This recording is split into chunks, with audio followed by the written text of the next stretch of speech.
I have friends, advisors, and business associates who say I should not tell you this. But this information is important, and I think you should know it.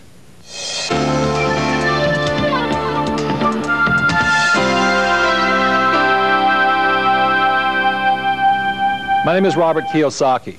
I am fourth-generation Japanese American, born and raised in Hawaii. My mother was a registered nurse, and my father had a PhD in education. He was also the superintendent of education for the state of Hawaii. What broke my heart was that although my mother and father had a great marriage, the only time they ever fought was about a subject called money. In 1970, at the age of 50, my dad was downsized. He never recovered from that. I swore my life would be different. So in school today, we're focused on a thing called SAT, or Scholastic Aptitude Testing. We want to find out how good you are at reading, writing, arithmetic. Very important skills. And depending on how well you do with SAT, the next thing they focus on is professional aptitude testing, whether you should be a doctor, a lawyer, fire chief, secretary, or whatever. It's your professional training. But what school fails to focus on or train people on is a thing what I call financial intelligence. We never discuss the subject of money in schools. So what do I mean by financial intelligence? Well, if we gave $10,000 to 100 people, 80 of them, or 80%, would have nothing left at the end of a year. 16% with the same $10,000 might have $10,050, what you would get by putting it in a bank. And 4%, given that same $10,000, would have anywhere from $20,000 to $1 million or more. And that's what I mean by financial intelligence. So when we go to school, we learn to read these things, but we never learn to read these, financial statements or annual reports. We never learn financial literacy in school. I founded a company called Prime Cable in 1979 with two other people. Today that company, if it were sold, would sell for about $1,600,000,000. I'm a graduate of the University of Texas. I got an MBA in finance. For the last 8 or 10 years I've been a turnaround specialist. So companies will call me and ask me to help them fix their problems. One of the unfortunate things about being a turnaround specialist is that sometimes there's some fat in the organization that has to get eliminated, and so in the last 3 years I have fired probably well over 200 people. Most people that I know haven't bothered or figured out a way to go learn the rules so that they will spend the time and understand how to go make money with money. And that's what cash flow is about. It's learning the rules of the game on how to make money with money. One of the great things about money and the rules of the game for money is that they can be taught and they can be learned.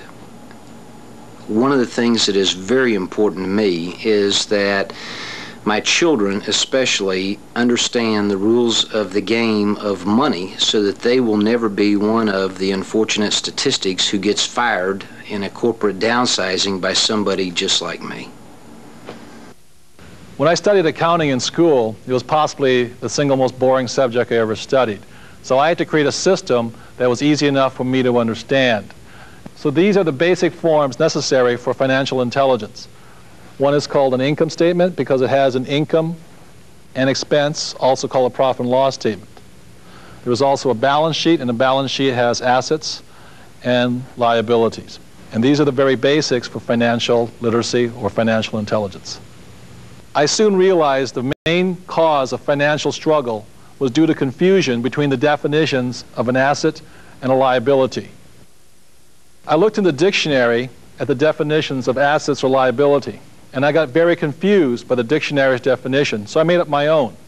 My definition of an asset is something that puts money in my pocket, and my definition of a liability is something that takes money out of my pocket. So what caused my mom and dad to struggle financially is my dad, because his banker and his accountant and his real estate agent told him a house is an asset, by this definition, it's actually a liability. He also counted his car as an asset. Yet by this definition, his car was not an asset, it was really a liability. And if these definitions are still too confusing, I simplify it even further. The new definitions are, if I stop working, assets will feed me, and a liability will eat me. And I hope that's simple enough. So the most important thing about being financially literate, or the ability to read numbers, is understanding a thing called cash flow. I can tell the difference between a poor person and a middle-class person by simply looking at their income statements and balance sheets and figuring out which direction the cash is flowing. So I will show you the cash flow pattern of a poor person. Generally, a poor person, all they have is a job. The income comes in from their job, goes down, they pay their rent, clothing, a little food, and goes out the expense column. And this is a cash flow pattern of a poor person. The cash flow pattern of a classic middle-class person is a little bit different. Income comes in this way, but what a middle class, they probably have a mortgage, they probably have car payments, they probably have credit card payments. It comes up again through the expense column and then out this way. So what you see here are the cash flow patterns of a poor person versus a middle-class person. So the cash flow pattern of the rich is different. The cash flow pattern of the rich flows from the asset column into the income column. So while the poor and the middle class are focusing on income, what the rich are focusing on is the asset column. And the asset column is the great secret of the rich. So for those of us who weren't born rich and what we have is a job, every time money comes in, this is the point of choice. This is where you make the decision to be rich, poor, middle class. If when this dollar comes in and you take the dollar out this way, then it's your decision. If you go and buy yourself a new t-shirt, cappuccino, a new lunch, then you're choosing to expense it right out. You're choosing to be a poor person. If instead, when you get a pay raise or more money, what you do is you go and buy a bigger house, a new car, or you take a vacation on your credit card, then what you are choosing to do then is to be a middle class person. And if you choose, instead, when the money comes in and you choose to put it in the asset column, then you make that decision to be rich, poor, middle class. By putting in the asset column, at this point, you're choosing to be a rich person. But the choice is up to you, nobody else. Earlier in this tape, you met Keith Cunningham. And Keith told me a story about when he was in graduate school for his MBA. A gentleman named Ray Kroc, who was the founder of McDonald's, came to speak to the class, the MBA class, and asked the class, he said, "Ladies and gentlemen, what business am I in?" And the whole class just cracked up. And they said, "Well, Ray, of course we know what business you're in. Your business is hamburgers." And Ray said, "No, my business is not hamburgers. My business is real estate." So what Ray was saying was that his profession was in sales. He basically sold hamburgers. But his business was down here. His business was real estate. So when I ask most people, what business are you in? Let's say I ask a banker. They say, "Oh, I'm in the business of banking." So no, your profession is banking. Or I ask a doctor, "What business are you in?" They say, "I'm a doctor." And what the mistake they made is their profession is being a doctor. So your profession is you working for money. And what your business is your money working for you. And the main reason so many people struggle financially is they're not minding their own business. They're minding somebody else's business. So looking at this chart one more time is over here in your profession or your job or being an employee, you're working for somebody else. You're working for the shareholders. Over here, the first person you're working for is the tax department. Here you work for the government. And over here, if you own a house, you're working for the bank because you got a mortgage. So if you want to be rich, happy, and successful, you've got to mind your own business and not work for everybody else. Corporate America is very exciting for someone in my position. I'm single, a woman, and doing very well, and I'm very happy with my job, but it takes very long hours and hard work to be successful in corporate America. Cash flow helped me realize that I was spending a lot of time making other people rich, and that I was stuck in a rat race. So, and learned ways that I could get out of that rat race. And it was great experience for me, a learning experience for me. My name is Jeff Bassett. I'm an investment broker, and I'm 25 years old. I have a degree in economics and was trained on Wall Street. Now, my average client is between 40 and 50, and they've done nothing for their financial future. Now me, I have no plans of working past 30. At 30, I'm going to be in the Cayman Islands, trading options and commodities from my yacht. And cash flow showed me how easy it's going to be to achieve. So what causes financial struggle is that most people who believe in hard work, what they do is they focus on their job. They have, husband and wife working, and maybe one of them will take a second job, so you have 3 incomes. And so what they're focusing on is income here. So their income goes up, and they believe in hard work. The problem with hard work in the income column is that as your income goes up, so does a thing called taxes go up. So you pay more in taxes, but you feel you've got this raise and it's worth it, and so what you do is you go out and buy a big house or a new car or a new boat because your banker or your accountant tells you that it's an asset, and so this goes up here. And so you're working harder, your expenses are up, your liabilities up, and bam, suddenly you're downsized. And what happens then is you lose your income. But does this go away? The answer is no. Does this go away? The answer is no. And that's what causes financial insecurity or financial struggle.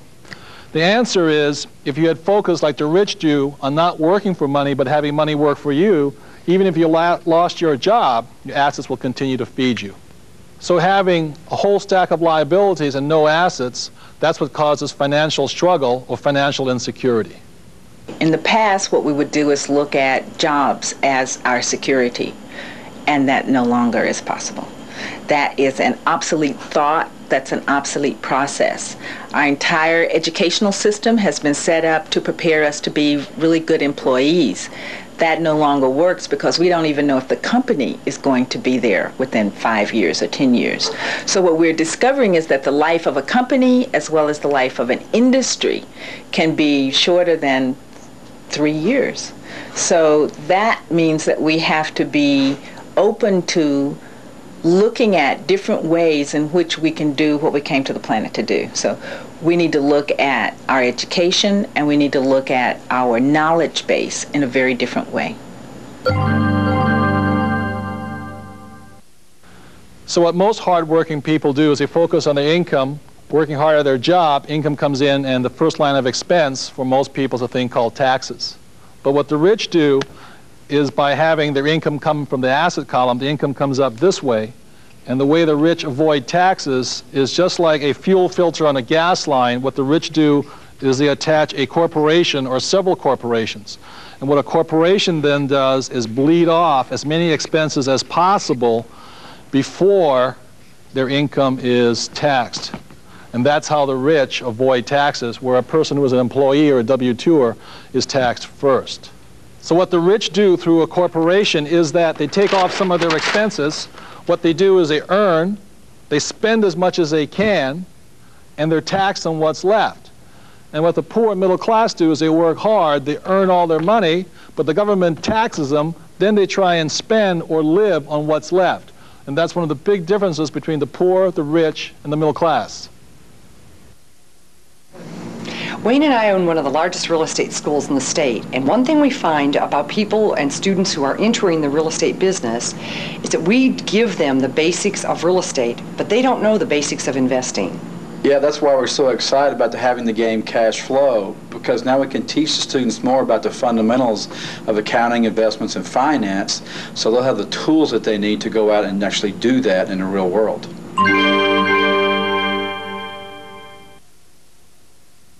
So one of the secrets of the rich is how they print money. One example is, let's say they buy a house in foreclosure through their attorney's office. They pay $30,000 for it. They mark it up to market value, which is, let's say, $60,000. So they sell it for $60,000, and what they have is in $30,000, which they take back in the form of a note or an IOU. So they've created now $30,000 in their asset column from this one transaction. Or another way of doing it is you take a piece of land, about 80 acres. I paid $100,000 for this whole chunk of land. There was a house on the property, so I chopped off 4 acres and sold the house for $145,000. So I made $45,000 from both selling the house and 4 acres. I then divided up the land into 3 parcels, selling each parcel for $100,000 each, again taking it back in a note or a form of an IOU. So over here I had now invented $300,000 in my asset column. Or another example I do is called an IPO, initial public offering. I put $10,000 seed money into a company I'm forming.